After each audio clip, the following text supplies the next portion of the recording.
خدا نہیں ہے، لیکن دلوں پہ نقش کر دو کہ محمد خدا سے جدا نہیں ہے۔ نعرہ تکبیر، نعرہ رسالت۔ اب سوال کرنے والے، سمجھنے والے، غور و فکر کرنے والوں کے ذہن میں سوال آئے گا، سبحان اللہ۔ جب محمد خدا بھی نہیں، توجہ، 1 منٹ 2 منٹ آپ رکیے، آپ کو ملاقہ کا موقع دیا جائے گا انشاءاللہ۔ جب محمد خدا بھی نہیں اور خدا سے، آپ بیداری کے ساتھ سن رہے تو سبحان اللہ بولیے گا۔ جب ہمارے نبی محمد بھی نہیں، جب محمد خدا بھی نہیں خدا سے، پھر سوال ہوگا پھر ہے کیا؟ تو اقبال نے اس کی بھی وضاحت کی ہے، محمد سر وحدت ہے، رمز اس کی کوئی کیا جانے، شریعت میں تو بندہ ہے، حقیقت میں خدا جانے۔ سبحان اللہ، سبحان اللہ۔ اب یہیں سے کچھ لوگ بگڑ گئے، حضور کے جسم کو دیکھا اور کہنے لگے حضور کی بھی 2 آنکھیں، ہماری بھی 2 آنکھیں، حضور کے بھی ہاتھ ہیں، ہمارے بھی ہاتھ ہیں، لیکن محدث بریلوی کہا اندھے ذرا ان آنکھوں سے پردہ ہٹا، ہم بھی کہتے ہیں کہ حضور کی 5 ہی انگلیاں ہیں، 20 نہیں ہیں، 50 نہیں ہیں، لیکن انگلیاں ان کی بھی ہیں، انگلیاں ہماری بھی ہیں، لیکن صرف آپ نے ان 5 کو گنا ہے، ان 5 کے کمالات کو نہیں گنا ہے۔ سورج الٹے، سبحان اللہ، سبحان اللہ۔ ذرا ان انگلیوں کو بھی دیکھ لیتا، پتا چلا یہ اور انگلیاں ہیں، وہ اور انگلیاں ہیں۔ سورج الٹے، پاؤں پلٹے، چاند اشارے سے ہو چاک، اندھے نجدی دیکھ لے قدرت رسول اللہ کی۔ سبحان اللہ، سبحان اللہ۔ تکبیر،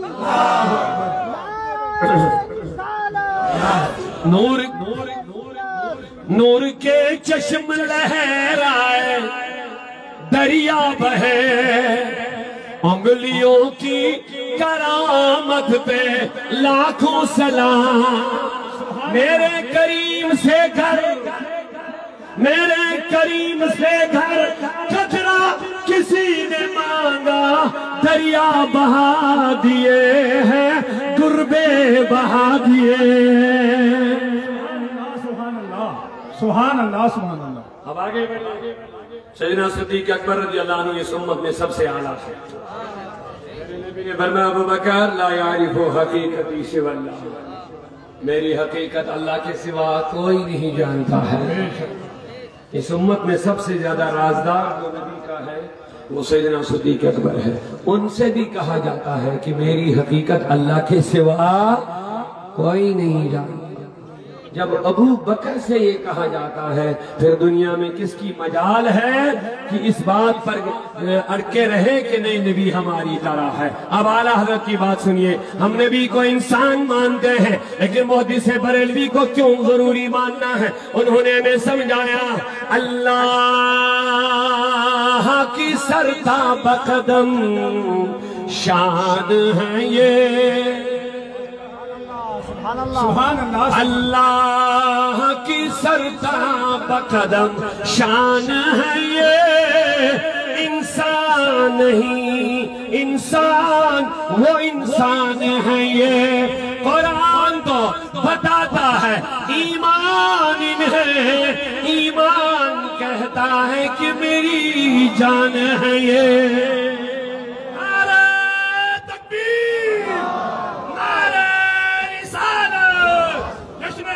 صدیق اکبر، علامہ عبدالرشید داودی صاحب، ابن ابی الطاف صاحب۔ لوگوں بس یہاں تک بات سمجھ میں آ گئی تو آگے بڑھو۔ ہمیں نبی سے وفاداری صحابہ نے سکھائی، ہمیں حضور سے وفاداری صحابہ نے سکھائی، ہمیں نبی پہ قربان ہونا صحابہ نے سکھایا، ہمیں نبی کی عظمتوں پر مر مٹنا صحابہ نے سکھایا۔ اونچا اونچا ذرا پیار سے سبحان اللہ۔ ہمیں تن من دن نبی کی عظمتوں پہ قربان کرنا صحابہ نے سکھایا۔ ہم ہر صحابی کے قربان ہیں، ابتدا سے لے کے اعلیٰ تک سب صحابی ہمارے سر کے تاج ہے۔ ہم احد والے صحابہ سے بھی محبت کرتے ہیں، ہم بدر والے صحابہ سے بھی محبت کرتے ہیں، ہمارے لیے تبوک کے صحابہ بھی ادب والے ہیں، لیکن عشر مبشرہ ان میں سب سے اعلیٰ ہے۔ پھر عشر مبشرہ میں نبی کے 4 یار، حضور کے 4 یار ہمارے دلوں کے قرار ہے۔ مولا علی بھی ہمارے تاج ہے، عثمان غنی بھی ہمارے تاج ہے، حضرت فاروق اعظم بھی اعلیٰ ہے۔ بے شک سبحان اللہ سبحان اللہ۔ نعرہ تکبیر، نعرہ رسالت، عظمت صحابہ، ہر صحابی پر قربان ہے۔ حدیث بریلوی فرماتے ایک جگہ، فرماتے جب ہم 4 یاروں کی فضیلتیں پڑھتے ہیں تو ہمیں ایسا لگتا ہے ایک دوسرے سے بڑھ کر ہے۔ سبحان اللہ سبحان اللہ۔ سمجھے جو لوگ اعلیٰ حضرت کے نام سے چڑ جاتے ہیں نا، اندر کوئی گڑبڑی ہوگی۔ بے شک بے شک۔ اور اس زمانے میں بھی جو اعلیٰ حضرت کو قبول نہیں کرے گا، کچھ نہ کچھ خرابی اندر ہوگی۔ حدیث بریلوی نے ہمیں اعلیٰ رسول اللہ کا ادب سکھایا ہے، صحابہ کا ادب سکھایا ہے، اہل بیت رسول کا ادب سکھایا ہے، اور ایسا معیار، ایسا راستہ دیا کہ اہل سنت کا ہے بیڑا پار، اصحاب رسول نجم ہے اور ناؤ ہے عطرت رسول اللہ کے۔ سبحان اللہ سبحان اللہ۔ فرمایا صحابہ کو چھوڑ کے نجات کا راستہ نہیں ملے گا، اہل بیت کو چھوڑ کر کے نجات کا راستہ نہیں ملے گا۔ جو چاہتا ہے مجھے راستہ ملے، نجات ملے، میرے نبی کی 2 حدیثوں کا نچوڑ 2 شعروں میں بیان فرمایا۔ آقا کریم نے فرمایا اصحابی کا نجوم، میرے صحابہ تارے ہیں۔ بے شک سبحان اللہ۔ میرے صحابہ تارے ہیں، لیکن اہل بیت کے لیے کیا فرمایا؟ اطرتی کن کا سفینۃ نوح، فرمایا میری آل یہ سفینہ نوح ہے، نوح کی مثال ہے، نوح کی کشتی کی مثال ہے۔ جو اس پہ سوار ہوا نجا، اس نے نجات پائی، جو اسے دور رہا وہ ہلاک ہو گیا۔ میں نے عرض کیا مولا صحابہ کو تاروں کی مانند بیان فرمایا، اہل بیت کو نوح کی کشتی کی مثال دے دی، سمجھا یہ کیا مطلب ہے؟ بے شک علماء نے بہترین نجات کا راستہ بتایا۔ فرمایا میرے نبی نے فرمایا اگر تمہیں پار لگنا ہے ایمان کے سمندر میں، اسلام کے سمندر میں، توحید کے سمندر میں رب تک پہنچنا ہے تو ناؤ کشتی سواری کے لیے اہل بیت ہے۔ بے شک سبحان اللہ سبحان اللہ سبحان اللہ سبحان نہ اللہ۔ کرنا، اندھیرے میں مت چلنا، غلطی نہ کرنا، اندھیرے میں مت چلنا۔ میں نے پہلے ہی اسی لیے کہا نجم ہے صحابہ۔ بے شک سبحان اللہ۔ نجم کے معنی تارے، تارے کے مطلب جو روشنی دیتے ہیں۔ فرمایا کشتی ہے اہل بیت، اس پر سوار ہو جاؤ، لیکن اندھیرے میں پھر چلو گے تو بھٹک جاؤ گے۔ کشتی یہ ہے لیکن روشنی صحابہ ہے۔ مولوی صاحب ایک نعرہ میرا، میں نعرہ لگاتا ہوں، میں بوڑھا آدمی 96 سال میری ایج ہے، اللہ اکبر۔ تو میری پوتی کا آج نکاح تھا، لیکن میں اپنے پیر صاحب کے درشن کے لیے میں سبحان اللہ مبارک سبحان اللہ ماشاءاللہ۔ نعرہ تکبیر، نعرہ رسالت، نعرہ رسالت، اسلام عالمگیر، میاں الطاف صاحب، مولانا داؤدی صاحب، پہلے سنت والجماعت، السلام علیکم ورحمۃ ماشاءاللہ ماشاءاللہ۔ میں ایک بات کر کے میں جناب سے رخصت چاہتا ہوں، اس ایج 96 سال کی ایج تک میں نے ایک ٹکی بھی نہیں کھائی، ایک ٹکی بھی نہیں کھائی۔ کس کام کے لیے بھی یہی دعا کرو جناب میاں صاحب، یہ آپ کے دادا پاک کا دین ہے۔ اللہ یہ عقیدت قائم و دائم رکھے انشاءاللہ۔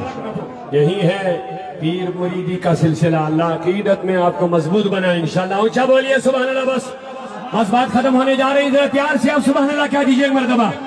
اللہ اللہ سبحان اللہ یا رسول ہاشمی قربان نام جان من یا رسول ہاشمی قربان نام جانی من جانانی من با جملہ فرزند دانی من.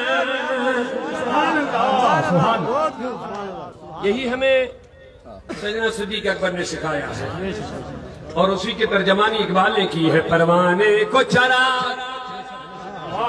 پروانے کو چرا بلبل کو پھول بس صدیق کے لیے ہے خدا کا رسول بس. سبحان اللہ سبحان اللہ. سیدنا صدیق اکبر کی فضیلتیں تو ہم کیسے بیان کر سکتے ہیں جس کے لیے میرے آقا نے فرمایا صحابہ نے جتنا مجھ پر احسان کیا ہے سب کا میں نے بدلہ دیا ہے. صحابہ میں سے جس نے مجھ پر کچھ احسان کیا سب کا میں نے بدلہ دیا ہے. لیکن جب صدیق کی باری آئی رب نے کہا حبیب تو بدلہ نہ دینا قیامت میں خود صدیق کا بدلہ دینا. سبحان اللہ سبحان اللہ سبحان اللہ. کون اس مقام کو پہنچ سکتا ہے؟ کون اس کی عظمتیں سمجھ سکتا ہے؟ کون اس کو ترازو میں تول سکتا ہے جس کو میرے نبی صلی اللہ علیہ وسلم نے ہجرت کے لیے منتخب کیا ہے؟ سبحان اللہ. لوگوں بات سمجھ میں آ جائے گی تو بڑا ایمانی نکتہ ہے. رب نے کہا ہے نبی ہجرت کر لے. سبحان اللہ سبحان اللہ. کر لے ہجرت. اب آپ خود سوچئے میرے نبی کو کس پر سب سے زیادہ یقین تھا بھروسہ تھا؟ کسی کو ساتھ نہیں اٹھایا ابو بکر کو ساتھ اٹھایا.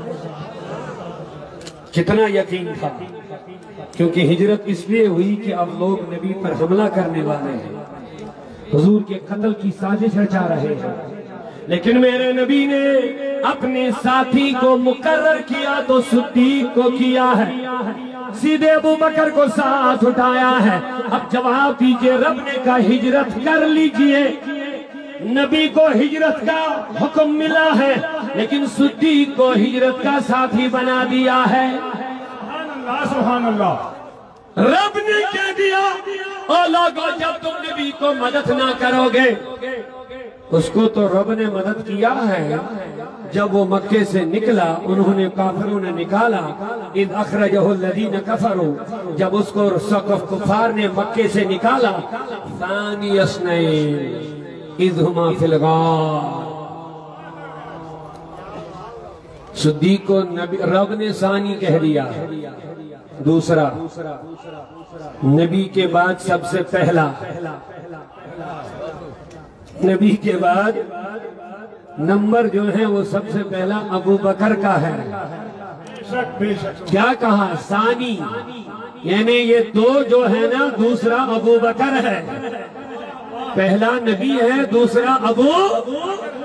اب جس کی تعریف خدا خود کرے ثانی اثنین اذ ہما فی الغار جب یہ دونوں غار میں تھے. اذ یقولو جب میرا حبیب اذ یقولو لصاحبہ جب اپنے صاحب سے کہہ رہا تھا. ایک نکتہ لے لو ہر صحابی جنتی ہے ہر صحابی ہمارے لیے قابل احترام ہے لیکن اتنا ضرور ہے کسی صحابی کی صحابیت واضح لفظوں میں قرآن میں بیان نہیں ہے. صحابی سب ہیں جنہوں نے نبی کا کلمہ اس زمانے میں پڑھا لیکن کسی کو واضح لفظوں میں اللہ نے صحابی نہیں کہا. صرف ایک شخص ہے جس کو خدا نے خود صحابی کہہ دیا وہ صدیق اکبر. سبحان اللہ سبحان اللہ.